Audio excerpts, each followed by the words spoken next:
Darkman 2. I really, really enjoyed this sequel. I'm shocked about that because, like, Sam Raimi is one of those visionary filmmakers. He's really hard to continue his style of filmmaking in a movie and still make it work without just having Sam Raimi, right? If Spider-Man went from you had Spider-Man and then Sam Raimi got removed and then they made Spider-Man 2. Spider-Man 2 would have been terrible, right?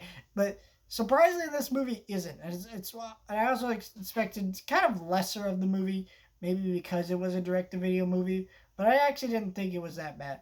I thought actually the effects in this movie, like the makeup and prosthetics, while clearly at a couple points not as strong. Like the actual design of Darkman was a little bit weaker in this movie because they had a lower budget. Clearly, it still wasn't bad. It actually looked pretty good throughout most of the movie. It actually was very cool.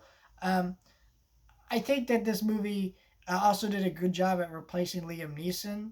You know, the actor who replaces his character, while clearly not Liam Neeson, it still works. And actually, I think he embodies the role of Darkman more than Liam Neeson, which I think was interesting.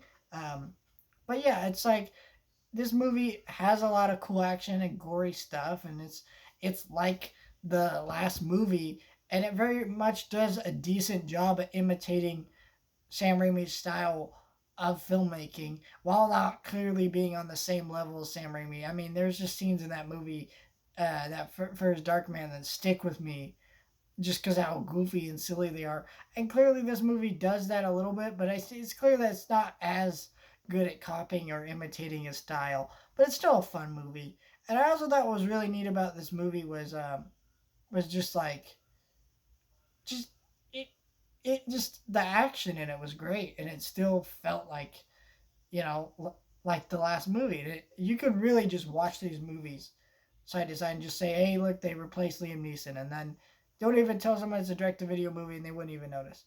It's really kind of a seamless movie. Where I had an issue with this movie is it does repeat way too many elements of the first, but also it didn't bother me too much, and I still had a fun time with this movie. So, it's kind of like a B plus movie, and that's kind of what the first one was.